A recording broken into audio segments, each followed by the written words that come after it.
He holds 9 patents and has published over 300 articles, including 22 books. Dr. Shealy is currently president of Holos Institutes of Health. He's professor emeritus of energy medicine and president emeritus Holos University Graduate Seminary. Please give a warm Academy welcome to Dr. Shealy. Thank you. Thank you, and thank you to Richard Fisher for inviting me to speak. I enjoyed the first 2 talks, learned a lot this morning. I had all of my silver amalgam fillings removed in 1980, I'm happy to say, and I can't imagine why the American Dental Association is still existing if it doesn't put those things away. But other than that, I'm not going to say anything too controversial. Disclaimer, I have financial interest in having created some of the things I'm going to be talking about, and I'll mention that when I get there. The most important thing, in my opinion, in being alive is to be happy. Most people are not. Freud, the fraud, had one statement, and maybe the only one which I think was absolutely correct. He said, most people have a death wish. I did not believe that until 2006, when I wrote a book, Life Beyond 100. And I spoke at 42 cities promoting that book, and I found that the vast majority of people in the audience did not want to live to be 100, let alone beyond 100. Having done a sample of many thousands of people now, I know unequivocally 40% of Americans are depressed at any one time, and another 40% have what I call a subclinical depressive miasma. They're not depressed, but they're about that close to it. They're certainly not happy. And the missing item, as far as I can tell, in the vast majority of people who are not happy, is oxytocin.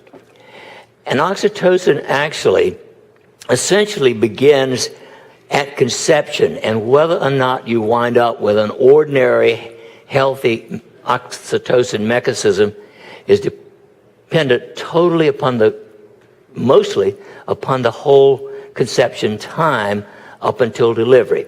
If the mother had a traumatic pregnancy or traumatic time during pregnancy, and today 45% of all babies are born to single mothers. I don't know about most people, but I can't imagine a non-traumatic out-of-wedlock pregnancy. And that means that woman does not produce oxytocin during delivery. If she's put to sleep, and that's another 20% or so of women, she doesn't produce oxytocin.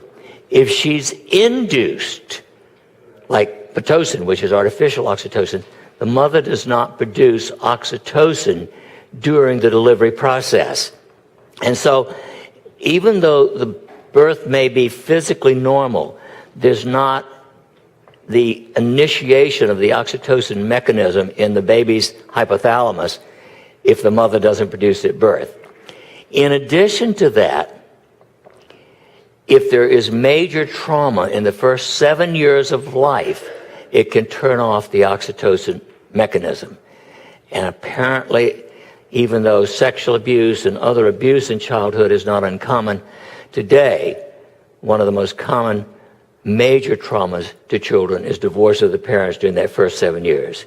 Having worked with 30,000 chronically, mostly lifelong depressed people, I have asked many of them when it began, and virtually every one of them says, I have never been happy. And it started in childhood. So we now know that all emotional illness, not some, every known emotional disorder is associated with oxytocin deficiency. Now, we don't know always the total cause of this. Certainly, I know about the mercury attachment and all of that, but whatever it is, whatever caused the problem of autism or ADHD, it is initiated early in life, and they go through life forever afterwards, mostly not making adequate oxytocin. People with depression have low oxytocin. People with chronic anxiety, addiction, borderline and inadequate personalities, and even schizophrenia, every known psychological emotional disorder. Over the last decade, there have been a number of studies using nasal sprays of oxytocin to treat every one of these disorders with good temporary results. The problem is it takes 3 to 4 nasal spray times a day. It's not inexpensive, and nobody has done long-term studies yet. And even though the nasal sprays will raise for a couple of hours the oxytocin level, it doesn't initiate in the brain itself the ability to make oxytocin. More importantly, I don't know anything that's sprayed into the nose that many times a day that's not going to cause some kind of problem with nasal mucosa in the long run. So I predict that if they get into doing this long term, it could cause new problems. I don't know about the mouth, but certainly in the nose.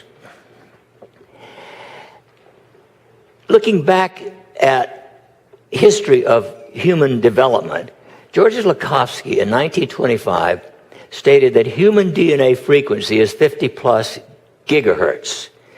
And he treated over 300 patients 30 minutes a day with what he called a Lakhovsky multi-wave oscillator, with reports of curing many, many diseases.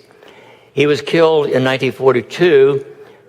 Some people think it was the FDA who sent a van out to kill him, but nobody knows unequivocally. But the research was stopped totally. And in 1982, in Kiev, at the Vidhuk, which means Life Institute, they began working with these frequencies, and they determined that human DNA frequency is 54 to 78 billion cycles per second. And in the early 90s, I was invited to go to Kiev to learn what they called microwave resonance therapy. And I spent 2 weeks over there, and the Politburo examined me before I left and actually gave me a certificate to practice microwave resonance therapy in the Ukraine. When I brought that back to this country, most Americans were not at all interested in becoming microwaved. They thought it was like being nuked or cooked. And so that's why I began calling it gigahertz, which means billions of cycles, and began working with that. At the outside, but not inside, the strength of the sun is 1/10,000,000th of a watt per centimeter squared. Illness of all kinds decreases the strength of human DNA, but not the frequency. You never lose frequency, according to the Ukrainian physicists. And they apply 1/1000,000th of a watt of 54 to 78 gigahertz to acupuncture points to treat virtually everything.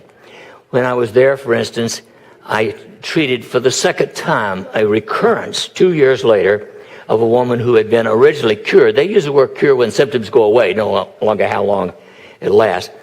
She had been free of her rheumatoid arthritis for 2 full years. It was coming back, and I participated in treating her. I also treated an ex-communist boss for his peptic ulcer. And they had treated 250,000 people with applying these frequencies. But it wasn't approved in this country. And over the next few years, I intuitively developed some acupuncture circuits to do various sundry things.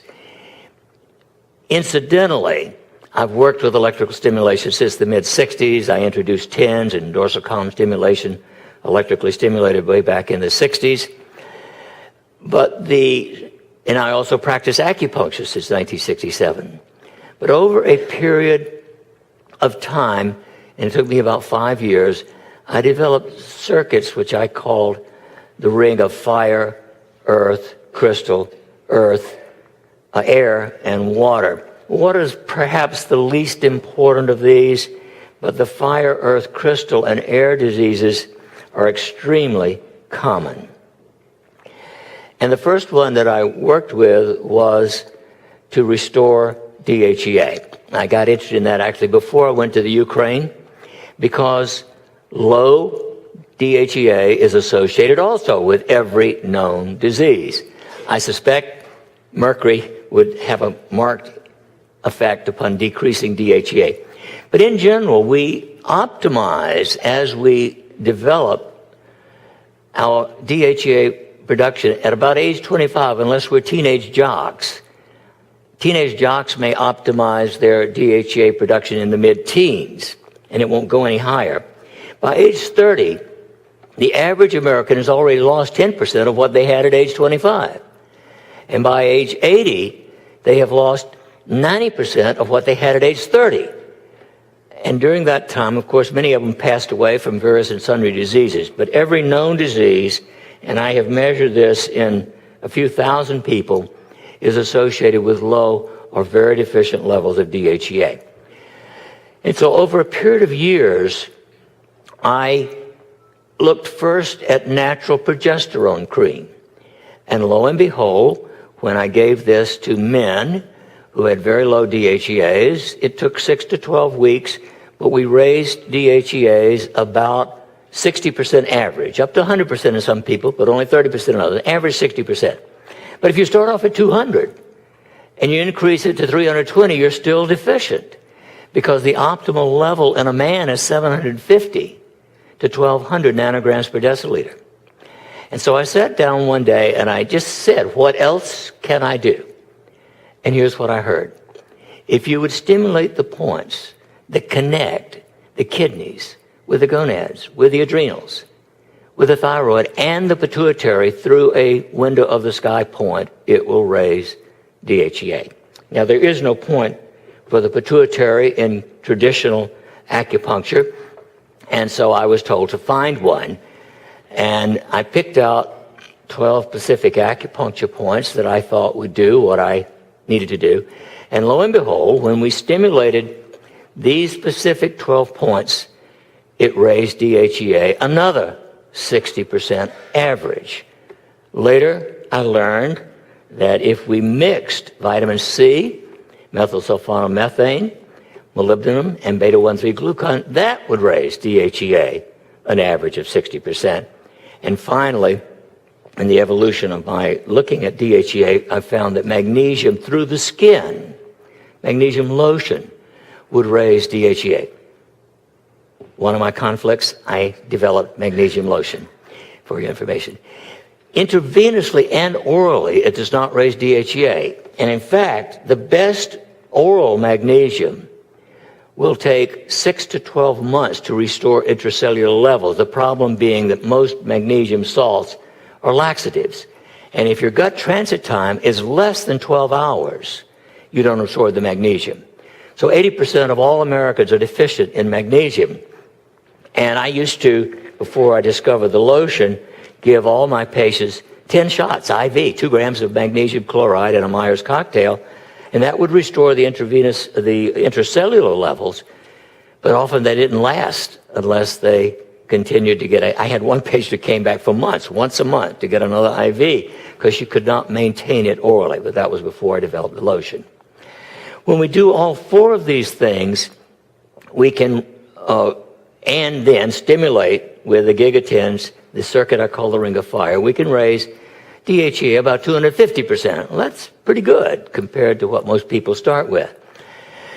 But as I will discuss perhaps more than once, I found most people won't take the time to do it electrically because it takes 20 minutes. And I have people who wouldn't spend 20 minutes to save their life at almost any time during life. So eventually, I decided we had to find some other way of activating these circuits so that people could take advantage of it. And I came up with the oil for stimulating the Ring of Fire. On the other hand, the most important of all from a happiness and mood point of view is the Ring of Air. The Ring of Air I received after the Ring of Fire, and my first discovery, and again, I didn't know when I got this what it did, I just got it. And I said to my nurse, we got to find out what Ring of Air does. She said, what are you going to measure? And out of my mouth came neurotensin. I didn't know what it was. I had to look it up. I said, call the lab and see if they can do neurotensin. They could. And so we stimulated, in those days electrically, the 13 points of the Ring of Air, and it raised neurotensin up to 600%. Neurotensin is a normal neuroleptic. An interesting synchronicity, back in 1965, I did some of the first research in animals and pain in related to ketamine, a widely used neuroleptic by anesthesiology. It is antinociceptive, and we now know from the work that I've done in the intervening years that autism can be helped significantly when we stimulate both the ring of air and one of the other rings that I discovered, the ring of earth. And tinnitus can also be helped when we stimulate both air and fire. But the most important is that it raises oxytocin. I've only known that now for about a year and a half. I proved it at that point. Oxytocin is often called the nurturing, the bonding, sometimes the love, the happiness hormone. In fact, there's a book called The Moral Hormone. And it has been found that people who are unethical and immoral have low levels, as you might expect, of oxytocin. So here is the circuit of the ring of air.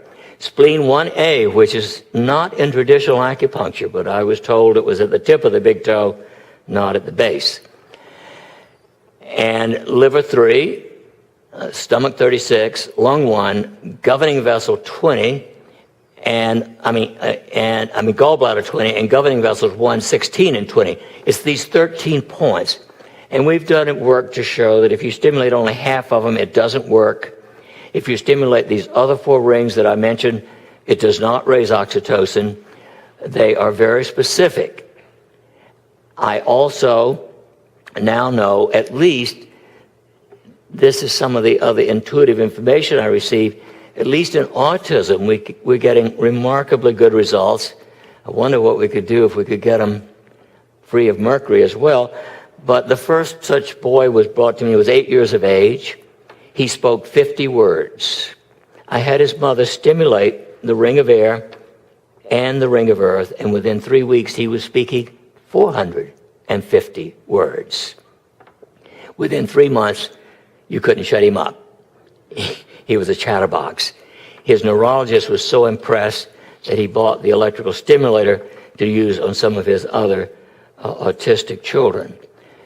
Since I discovered the mixture of oils that works, and again, this is something that I put together, I have financial interest in it.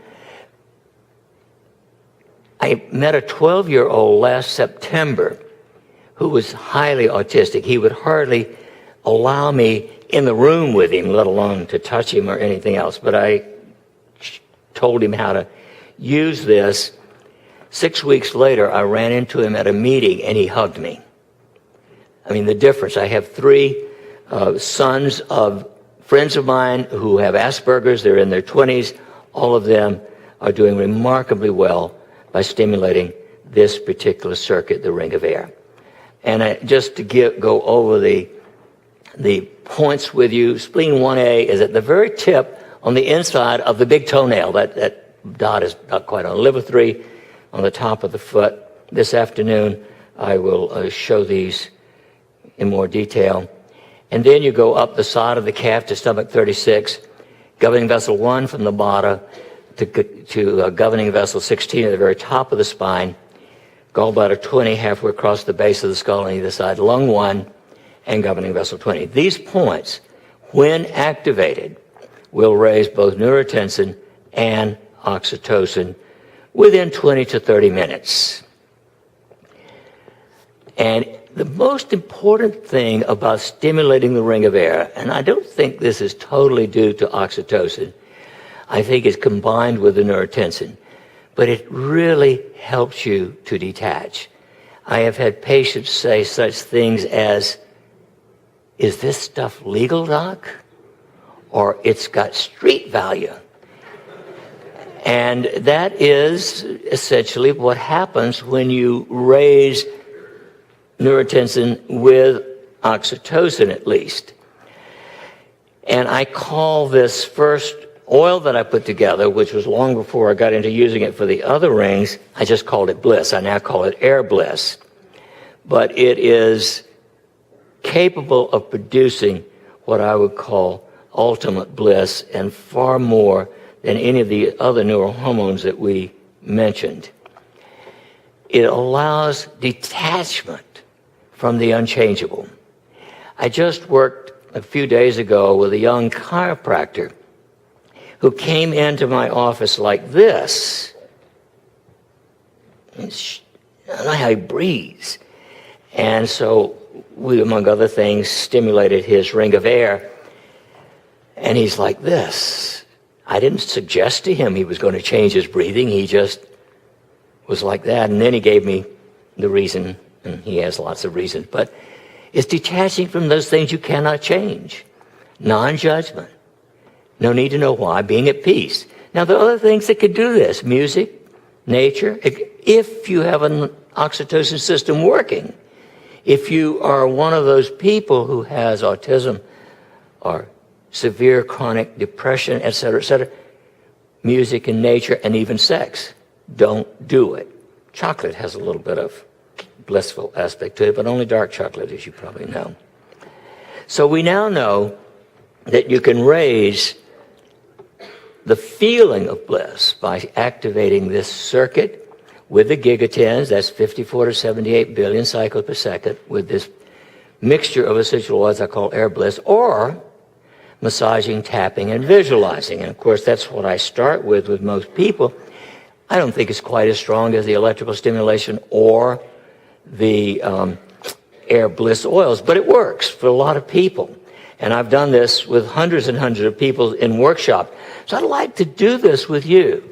Let you experience this. So take off your shoes.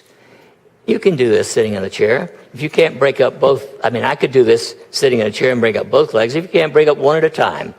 And grab your big toe at the tip of the toenail and just massage it a bit. And then tap, like that. And then, while you've got that leg up, move over on the top of your foot, between the big toe and the next toe, right on the foot, liver 3, and give that a little massage and tap. And now do your other leg and raise that foot. Do spleen 1/8, tip of the big toe right there on the tip by the toenail. Liver 3. Notice how quickly you can do it with massage. Now you can reach down and come up the sides outside your shin bones. Outside, as high as you can go. And when you get up, you're reaching the bone of the knee, and you've got the shin bone there. That's stomach 36, and that's the second strongest acupuncture point in the human body. Give that a good, strong. Now, you might have to stand up for this one, because to do governing vessel 1, you really need to do the tailbone. So get down there and use your knuckle and really tap that tailbone. This is for Kundalini rising, those of you who know what that is.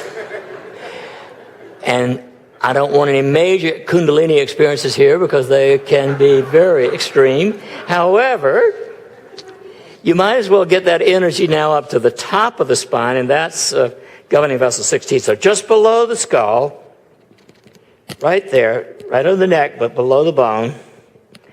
Now, lung 1, that's difficult to do without running your finger under the collarbone, the clavicle, as far as you can go. When you can't go any further, you're reaching the shoulder. And if that's not tender, you're not alive or you're not on it. Every human being is more tender in lung 1, in my experience, than any other acupuncture point in the body. And do the opposite one, of course, under the collarbone, out all the way to the shoulder. And there's sort of a place between the tendinous attachments of the pectoral muscles there, and you know you're in it when it's tender. Now you come up below the skull, halfway across, and that is gallbladder 20. And of course, governing vessel 20. Now close your eyes, just for a minute. Just close your eyes.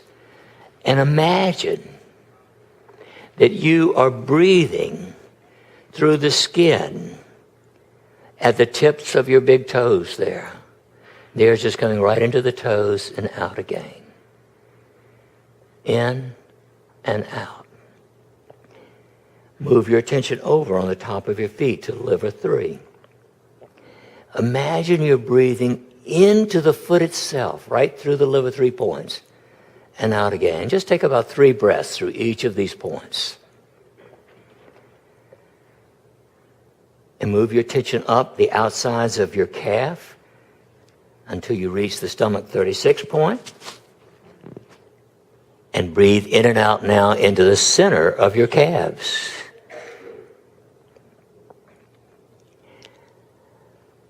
Move your attention to the tailbone. Now imagine you're breathing in at the tailbone, but the air comes all the way up and out at the top of the spine, just below the skull.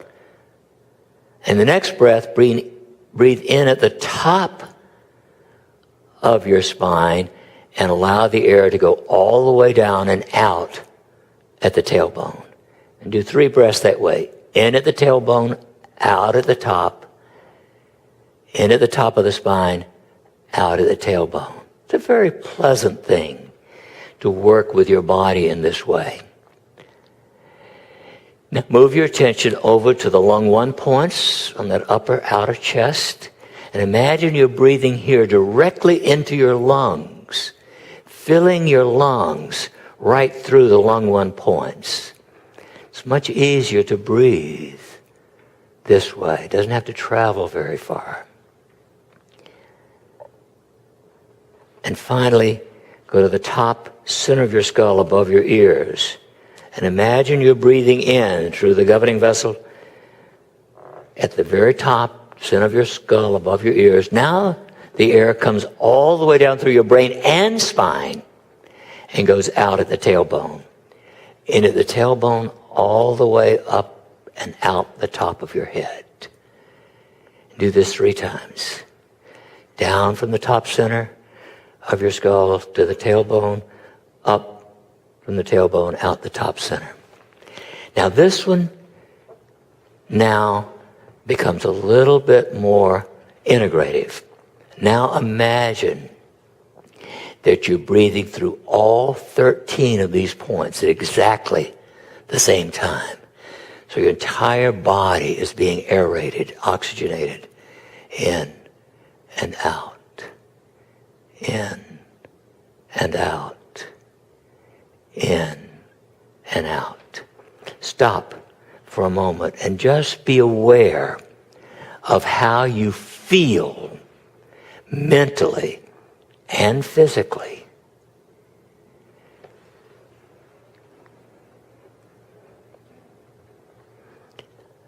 Open your eyes and see how you feel.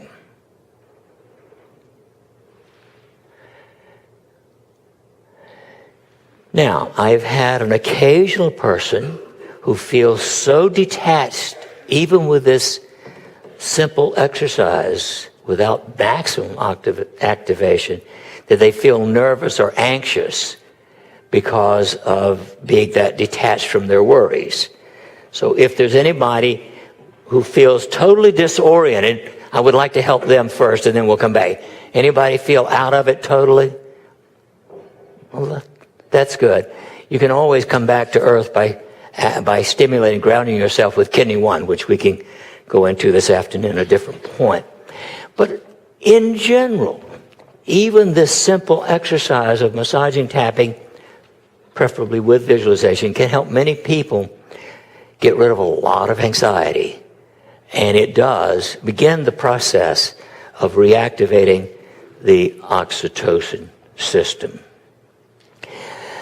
I mention these others because they're so applicable to the entire energetics of the body. The ring of fire is for the entire endocrine system. Now, interestingly, remember that I was told if I stimulated the points that activated the kidneys with all of these organs. If you didn't know acupuncture, you would wonder why start with the kidneys. Well, genetically, the chi, the life energy that you inherit, is stored in the kidneys. So it made sense to me that we would start with the kidneys to activate this circuit. The ring of fire points, I'd like you to know, because I think this has application to a number of oral and other body problems because of inflammation. Fire is the most common, seriously deranged elemental thing in the human body, inflammation. There are fire diseases like migraine, rheumatoid arthritis, and all of that inflammatory diseases. Neuropathy, a lack of fire, loss of fire, especially in diabetes, another loss of fire from the ability to metabolize glucose properly. And, of course, pain, most types of pain, whether it's oral or anywhere in the body, partly is a problem with a disturbance of the element of fire in the body. And I'll mention this in a moment as we go into some of the other concepts. But the points for your information are kidney 3, bladder 22, conception vessels 2, 6, and 18, master of the heart, sometimes called pericardium and other systems, large intestine 18, and governing vessel 20. Clinically, the points here, clinically, it raises DHEA 60 to 100%, and it improves 70 to 80, that's, oops, zero missing there, to 80% of patients with migraine, diabetic neuropathy, rheumatoid arthritis, depression. And the oil that we have now produced, again, I'm sorry, I have financial things, I invented it, but the mixture of oils with Fire Bliss raises DHEA so that now people can put this on in about 2 seconds per point. Like that, that's not one of the points, but that's all it takes to stimulate, because you leave over the oil on the point. And by the time you've done the points on the legs, most people are tasting it, not just smelling it. It's absorbed through the body. And so these oils are chemically activating the acupuncture points. And, of course, you want to also to feel joy and bliss, raise beta endorphins. And these are ways that we have found to raise beta endorphins. Laughter. It doesn't even have to be funny. I mean, we've done it both ways. But that's showing people comedies and measuring their beta endorphin before and 20 or 30 minutes later, but just artificial laughter.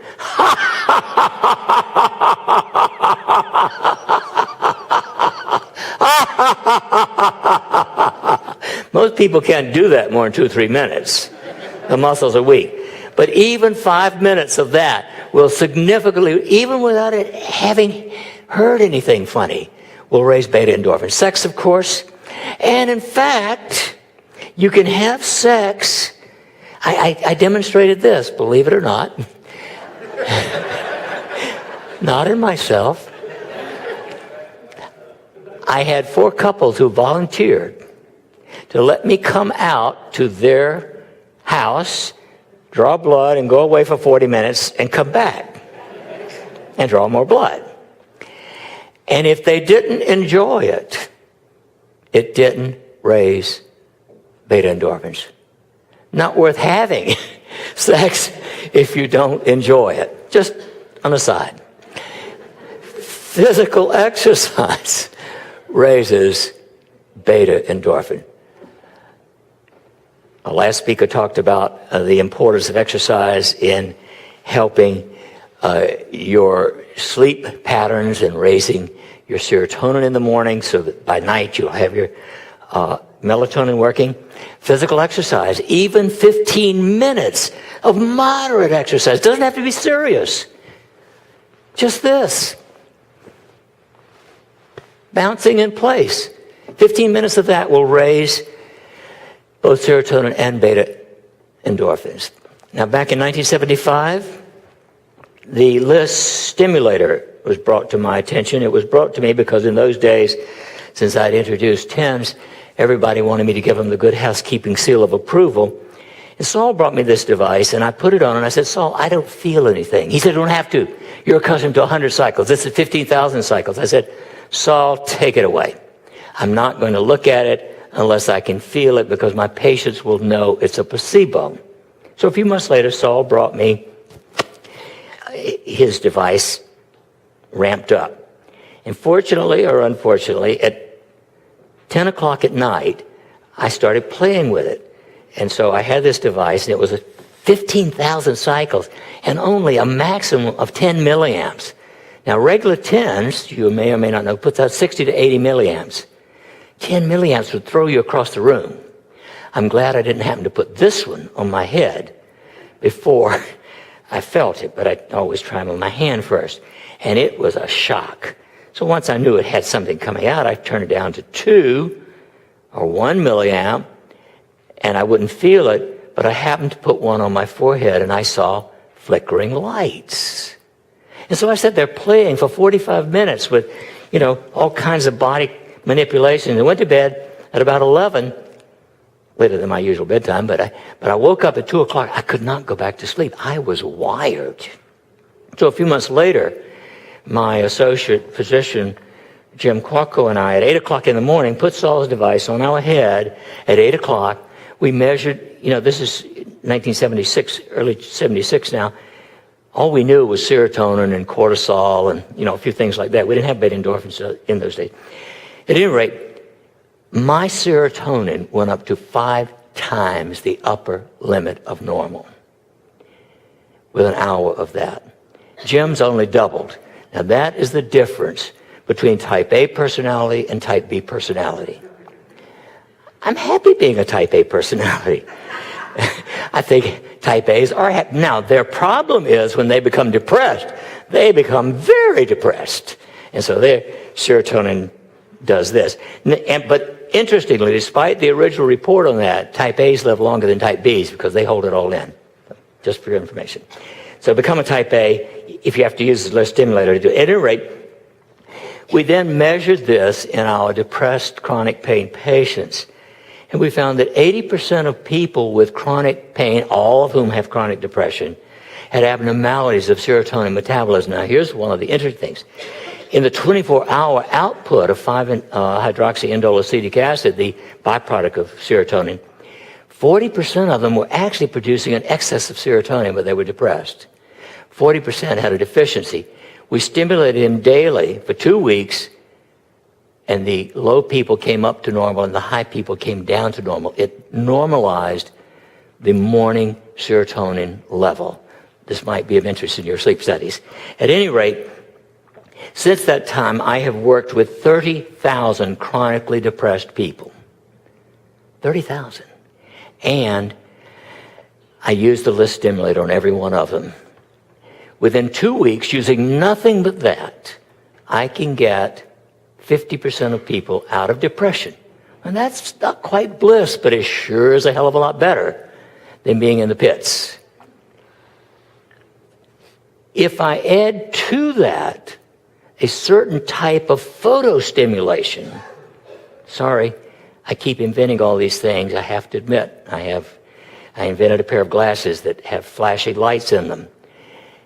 I had to take this off my website because the FDA wouldn't approve the flashing light glasses unless I took it off my website. But we could actually get 54% of people out of depression doing nothing but using the flashing lights for an hour a day at bedtime.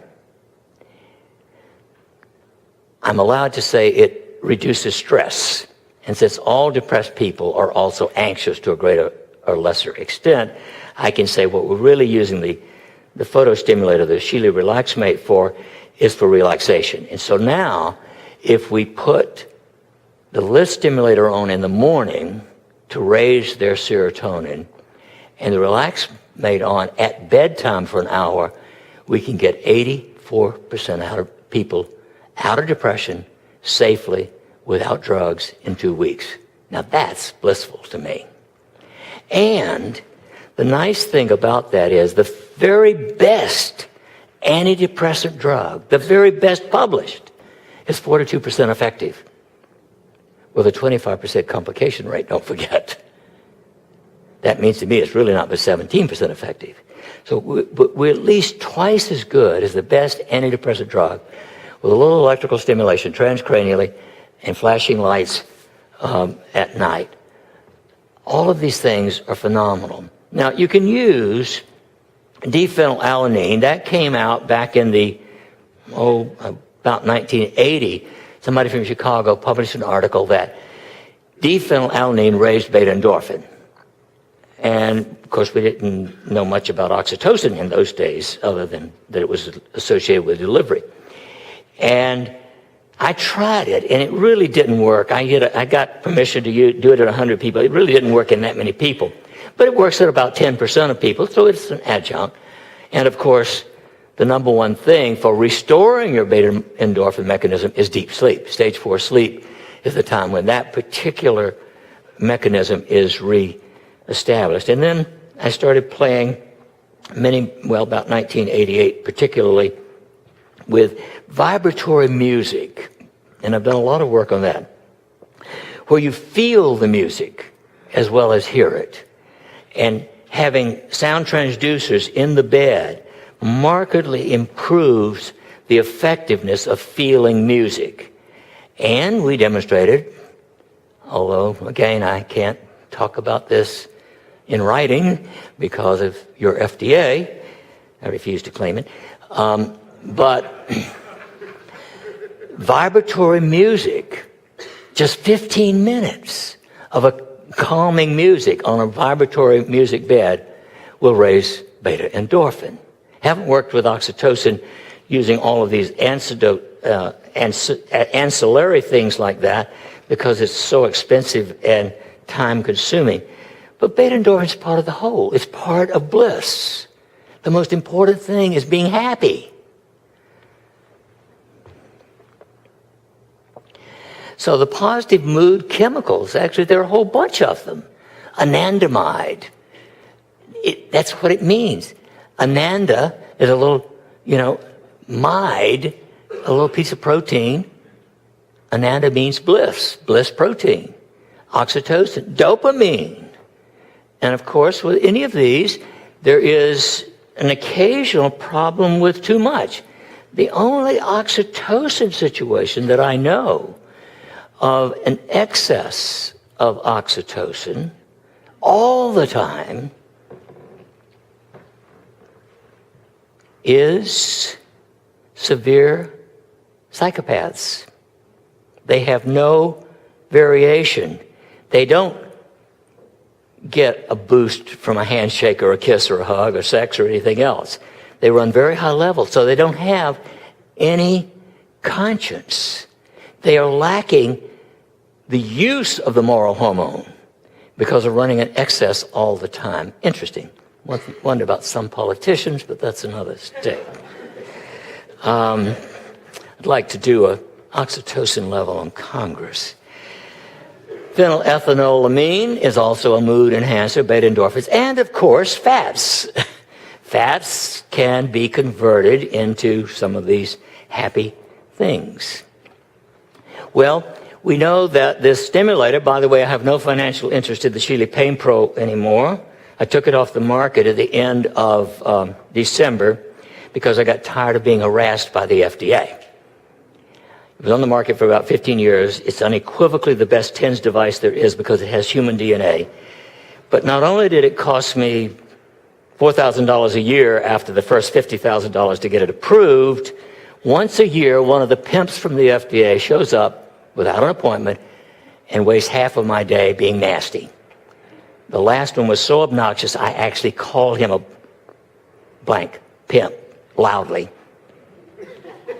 and told him to get out. And I took it off the market because I'm not willing to put up with that yearly harassment. The oils of the ring of air, sex, massage, kissing, touching a friend, hugs, petting an animal, all of these things, if you have a normal oxytocin system. And we're supposed to have that dance of oxytocin rather than a steady level like the psychopaths. I mean, I'm happy to have a lot of serotonin during the day, but at night I want it to convert into melatonin so I can sleep. And the same is true with oxytocin. I don't think it would be good to go around all day. Fortunately, haven't experienced that and don't want to. But I want to mention this thing of Kundalini. Some of you recognize the word when I mentioned it earlier. It is metaphysically the psychospiritual energy of consciousness. and thought to reside within the sleeping body and arouse through spiritual discipline or spontaneously to bring about consciousness and mystical illumination. Now, I had a big Kundalini experience some years ago, and it's an interesting thing. For 6 months, I couldn't sleep or I couldn't wake up. I would go through bouts of excessive sleep with that. And I had the most fantastic dreams I've ever had in my life. And that was enough to go through that. So you don't want that radical one, but it can happen. And I haven't seen anybody doing that with stimulating the ring of air. I mentioned that only because I think sooner or later it probably will happen to someone who's ready. When they activate that particular system, it may well activate the Kundalini experience. I want to emphasize that oxytocin is deficient in every known emotional disorder. So important. It's essential to have a normal birth for what I call oxytocin grounding. And again, I want to mention how important it is.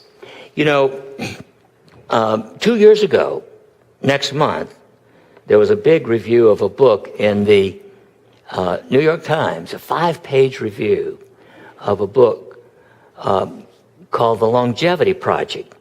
And it was a result of 80 years of work with a group of 1,500 children who at age 10 were involved in this project. And it actually took 3 groups of scientists to complete the project because the first guy died in the 50s. At any rate, they studied these kids for 80 years. And they came to the conclusion that the single most important factor in life, how long you live and how healthy you are through that entire thing, was not just consciousness, but conscientiousness. A small 10 or 15% of these kids were highly conscientious, and the other 15% were highly non-conscientious. Now, conscientiousness is of as being prepared, organized, disciplined, responsible. Those are the foundations for conscientiousness. And there's certainly no question in my mind that the people I have known who are low in conscientiousness, they sure don't have any oxytocin. They don't have any beta endorphin. They don't have much serotonin. They are depleted. And as I see this in this country at this time, I see a trend just like that of obesity and some of the other problems of decreasing personal responsibility. I think that is rampant in this country at this point in time. And I believe it's because of the increasing, not only obesity, which undoubtedly, I haven't looked at obesity just in relation to oxytocin, but I suspect there's problems there from what I know about many obese people. Nothing's going to be 100%. Conscientiousness is not being looked at by psychologists other than look at those who are. I cannot find a single report of, say, can we motivate a non-conscientious person to be motivated? Not one article can I find on that. I've talked to a number of psychologists about it. Now, it seems to me that I have a number of things that I could do, and I'm beginning the process. But I want to just tell you what's going on right now in relation to this, because let's look at post-traumatic stress disorder, which is, of course, rampant in our veterans. I had write me out of the blue about 6 months ago, a veteran, and so I sent him a bottle of Air Bliss and said, try it.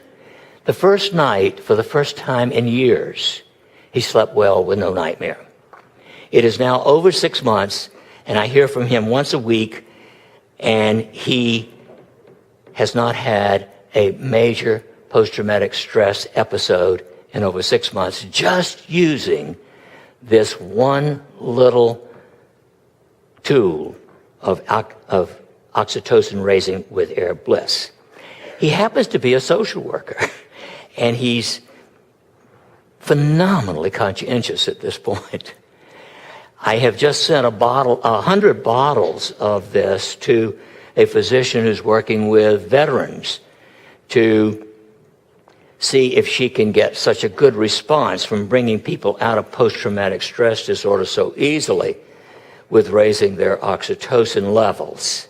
I sent her 50 bottles also each of Fire Bliss and Water Bliss because we are having really good results in having people lose weight with that 4 to 8 pounds a month by applying those two every day. And although they are certainly happier doing that and happy that they're losing weight without the other worries about trying to do it, it doesn't change their mood nearly as much as the Air Bliss.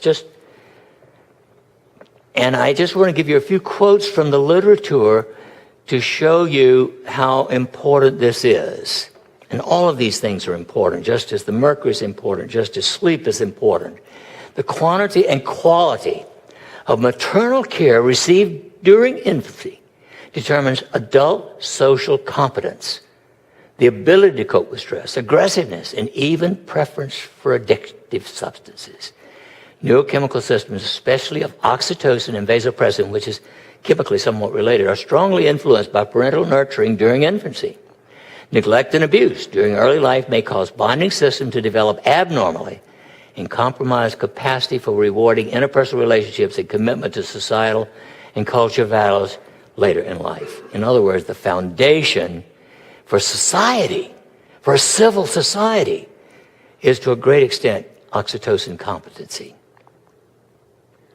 Personality and mood are perhaps more multidimensional than anything we perceive. They're conditioned by our genetics and perhaps most of all by our environment from the time of conception, at least until adulthood. It also appears that the emotional environment during gestation may be more critical than almost all of the factors except the moment of birth. If the mother had a traumatic environment during pregnancy, if she was induced in labor, if she was anesthetized at the time of delivery, she failed to produce the oxytocin boost that initiates Earth life for the baby. That is the bottom line of this. And I don't want to go into the other crystals at this point because we, I think, are getting close to being out of time.